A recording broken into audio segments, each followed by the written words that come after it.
নমস্কার সকলকে, Mithu's kitchen official চ্যানেলে আপনাদের সকলকে স্বাগত জানাই। আশা করি আপনারা যে যেখান থেকে আমার এই ভিডিওটি দেখছেন আপনারা সকলে ভালো আছেন এবং সুস্থ আছেন। আজকে আপনাদের সাথে শেয়ার করে নেব জিরো অয়েলে হেলদি পাস্তার রেসিপি, যা কিন্তু খুবই স্বাস্থ্যকর। আর আমি এখানে যে পাস্তাটা ব্যবহার করছি সেটা কিন্তু সুজির, আপনারা চাইলে আটার পাস্তাটাও নিতে পারেন, ময়দাটা নেবেন না। তারপর এখানে আমি দুধটাকে আগে থাকতেই ঘন করে নিয়েছিলাম। এটাকে আমি বাড়িতে কিন্তু ছানা কাটিয়ে নিচ্ছি।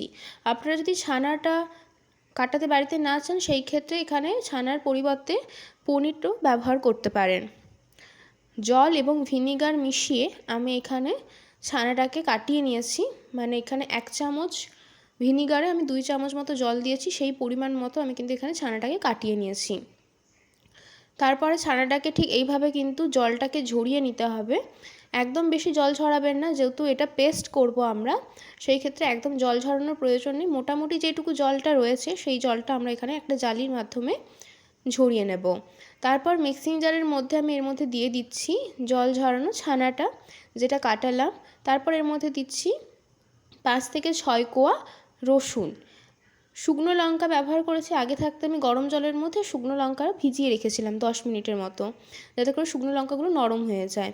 ঝালের জন্য এখানে 2টো শুকনো লঙ্কা দিয়েছি এবং ছোটো বাটির হাফ বাটি দিয়েছি দুধ। ঝালটা যে যেমন খেতে পছন্দ করেন সেই মতো এখানে দিতে পারেন। তারপর খুব সুন্দর করে কিন্তু একটা স্মুথ পেস্ট বানিয়ে নিয়েছি। কালারটা দেখে বুঝতে পারছেন কতটা সুন্দর হয়েছে। বাচ্চাদেরকে এই হেলদি টিফিন রেসিপিটা একবার হলেও বানিয়ে দিতে পারেন টিফিনে, কিংবা সন্ধ্যেতে মুখরোচক কিছু যখন খেতে চাইবে তখন। 1 ফোঁটাও তেল বা বাটার আমি কিন্তু এখানে ব্যবহার করব না। তারপরে আমি এখানে পরিমাণ মতো পাস্তাটা নিয়ে নিয়েছি। আপনারা পছন্দ মতো পাস্তা নিতে পারেন। তারপর এর মধ্যে দিয়েছি একটা বড় সাইজের টমেটো, সেটাকে ছোটো ছোটো করে কুচি করে নিয়েছিলাম।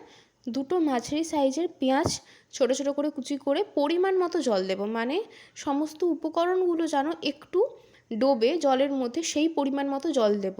পাস্তা আমরা যেমনটা সিদ্ধ করি অনেকটা পরিমাণে জল দিয়ে, সেই রকম কিন্তু পরিমাণ মতো জলটা দেব না, কম পরিমাণে দিতে হবে। কারণ এই পুরো পাস্তাটাই কিন্তু এই জলের মধ্যেই হবে, জল কিন্তু আমরা ফেলে দেব না।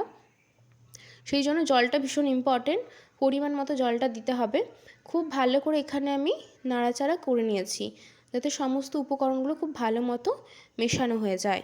তারপরে আমি এখন এর মধ্যে দিয়ে দিচ্ছি পরিমাণ মতো নুন। নুনটা এখন দিয়ে দেওয়ার একটাই কারণ, যাতে পাস্তাটা তাড়াতাড়ি সেদ্ধ হয়ে যায়, সেই জন্য এখন আমি পরিমাণ মতো নুনটা দিয়ে দিলাম। নুনটা দেওয়ার পরেও খুব ভালো করে কিন্তু এখানে আমি মিশিয়ে নিচ্ছি, যাতে করে সমস্ত উপকরণগুলো ভালো মতো মেশানো হয়ে যায়। খুবই চটজলদি তৈরি হয়ে যায় এই পাস্তার রেসিপি। হাতে মাত্র 7 থেকে 8 মিনিট সময় থাকলেই তৈরি করে ফেলতে পারবেন। ভীষণই ইজি এবং হেলদি। খুব ভালো করে কিন্তু এখানে আমাদের মেশানো হয়ে গিয়েছে। ঠিক এই পর্যায়ে ঢাকা দিয়ে লো টু মিডিয়াম ফ্লেমে 20 মিনিট রাখবো। পাস্তার কোয়ালিটির উপর কিন্তু ডিপেন্ড করে পাস্তাটা কতক্ষণ সেদ্ধ হতে লাগবে। আমি এখানে যে পাস্তাটা নিয়েছি সেটা 10 মিনিটের মতো লেখা ছিল, যেহেতু পেঁয়াজ টমেটো সমস্ত কিছু রয়েছে সেই জন্য আমি আরও 10 মিনিট একটু ভালো করে বয়েল করে নিয়েছি। আপনারা যে পাস্তা নেবেন প্যাকেটের পেছনেই দেখবেন লেখা থাকে কতক্ষণ বয়েল করতে হয়। আপনাদেরকে আমি এখানে ঢাকা খুলে দেখিয়ে দিচ্ছি কত সুন্দর করে কিন্তু সমস্ত উপকরণ সেদ্ধ হয়ে গিয়েছে। এবং এখানে আপনাদেরকে আমি একটা পাস্তা কেটেও দেখিয়ে দেব যে পাস্তাও কিন্তু সুন্দর মতো আমাদের এখানে সেদ্ধ হয়ে গিয়েছে। এর থেকে বেশি সেদ্ধ করার কিন্তু কোনো প্রয়োজন নেই। তারপরে আমি এখানে দিয়ে দিচ্ছি আমরা যে পেস্টটা করে রাখলাম, ছানা, শুকনো লঙ্কা, রসুন এবং দুধের যে পেস্টটা, সেটা এর মধ্যে আমি দিয়ে দেব।